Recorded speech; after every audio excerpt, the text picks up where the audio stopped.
Akala nila madadala nila sa Sa langit, kung sa langit man. hindi sa langit ang punta nun. Sigurado yun. Kita-kita. Magtatawag ako sa kongreso ron.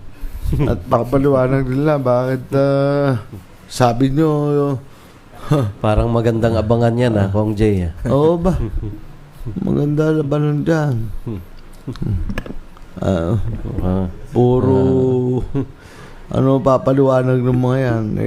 Baka doon ko maririnig na yung I invoke my right to privacy. Hindi na nga ako masyadong magsasalita at baka makakuha ka sa kongreso. Magkakanda bulol-bulol yung mga yung provincial kung di yung dito lumaki, alam mo yung kasaysayan ng Kabanatuan, yun ang katuan, hindi mamahalin. They will run it aground. Ano ba ibig sabihin sa English nun? Kamukha nga lang nung palengke. Ililibre mo. Yung utang nung Kabanatuan, hindi mo nang babayaran yun. Ang nasa isip mo ay kalokohan. Ang nasa isip mo ay pansariling kapakanan ng tunay na kaisipan doon. Na lang gagawin doon talaga. Kukunin yung lahat ng mga dilentera, yung magagandang lugar. Tapos paparentahan ng mga magiging mayor. Hindi natin inisip ni sa isang hinagap. Hindi natin inisip na yung mga palengke na yan, pagkakitaan natin. Kung hindi ang dapat natin gawin, oras matapos yan, at pumasok yung pera ng goodwill, bumalik at mabayaran yung mga utang ng Kabanatuan dahil sa mga palengke na yan.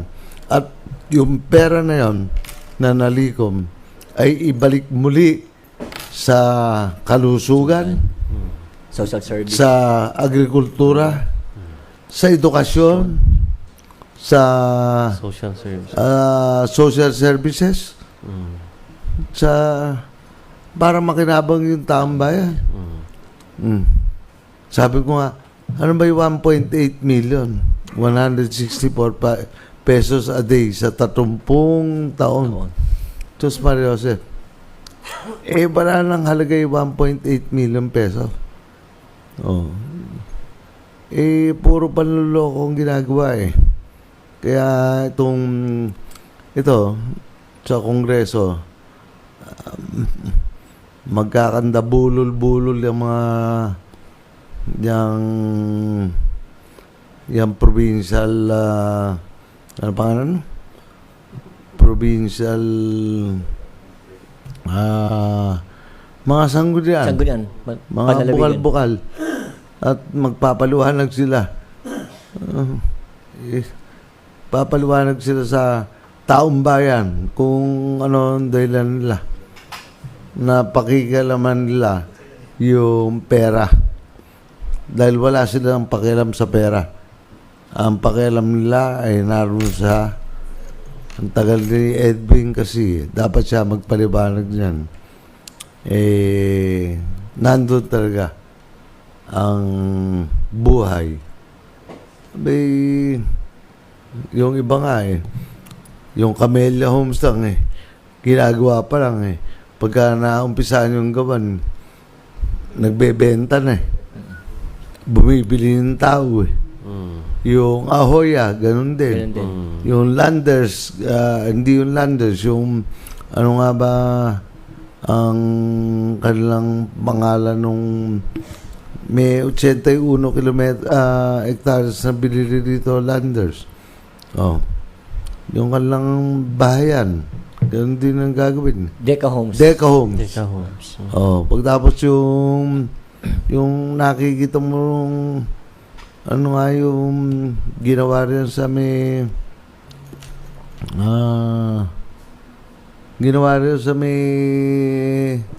temporary market. Ano nga yung subdivision doon?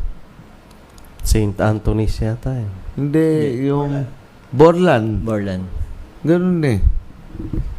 Ganun talaga. Yun ang makabagong sistema. Ito, gusto nito eh. Kaya nga yung tiga-Kabanatuan na, ewan ko kung magkakaroon pa ng pwesto yun. Yung Marketing manager. yung marketing manager na ang sinasabi kabugukan, puro manok ang gustong-gustong maging pumalit kay Ronnie. Ewan ko pa kung ano mangyayari ron. Puro kalokohan eh. Ang nasa isip gagawa ng pera, gagawa ng pera, gagawa ng pera. Ang yaman mo na. Ang yaman mo na, baby. Wala ka ng talagang wala ka ng tawak. Ang tawag ng matatanda doon. Wala ka ng tawak, wala ka ng pagmamahal. Wala, ang gusto mo lang pera, pera, pera, pera, pera, pera. Sa bagay, ganun ang sistema nila. Puro sa akala ng mga sumasama, kikita sila ng limpak-limpak na salapi. Ang totoo nun, paghihirapin sila. At sasabihin nila, ang Kabanatuan ng nagpapababa ng Nueva Ecija. Oh, baby. Ang Nueva Ecija nagpapababa sa Kabanatuan. Yun ang katotohanan dahil inaagawan ng ating mga bata na nag-aaral dito. Tayo hirap na magpalagay ng trabaho rito. Sila naman, yung mga bata sa labas ng Nueva Ecija, hindi mabigyan ng trabaho dahil kasi walang pag-ulad na makita doon sa mga bayan nila. Yan ang ating gobyerno. Hindi ko sinasabi yung mga kapwa ko mayor. Ang sinasabi ko, sila, mahal nila yung bayan nila. Mahal nila yung kanilang munisipyo. Mahal nila yung kanilang syudad. Pero pag ganito naman, iba na to. Kaya nga sabi ko, sa bandang wakas, sila, iba ang nasa isip. Syndicated corruption. So, yan magkikita kita, magtatawag ako sa kongreso ron. At pakapaliwanag nila bakit sabi nyo, Parang magandang abangan yan, Kong Jay. oo ba? Maganda labanan dyan. Puro papaliwanag ng mga yan. Baka doon ko maririnig na yung I invoke my right to privacy. Hindi na nga ako masyadong magsasatat. Baka makakuha pa ng baka makakuha pa ng baka makakuha pa ng alam mo na, tip. Baka doon na kayo pipirma na ng contempt orders yun. Talaga sila lahat ng mga pang-aapi, pag akala nila kayang apayin yung, kaya nga sabi ko, the best defense is offense. Kaya ngayon, offense na. 849 barangay lang naman ata itong Nueva Ecija. 222 barangay nalibot ko ng 4 na beses. Wala pang 1 taon yun. Madali ako makilala ng tao. Kayang-kaya. Kayang-kaya, baby.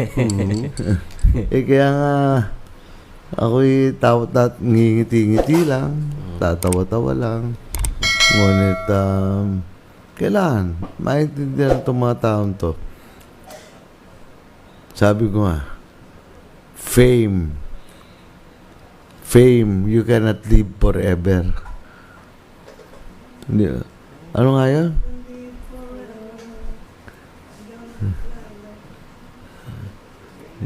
Yan yun Kasi yung iba, akala nila habang panahon na sila. Pain. Akala nila okay sila. Akala nila mapapag-ipon nila yung pamilya nila at madadala pa nila sa hukay ang niyang kayamanan. Akala nila madadala nila sa Sa langit, kung sa langit man. hindi sa langit ang punta nun. Sigurado yun.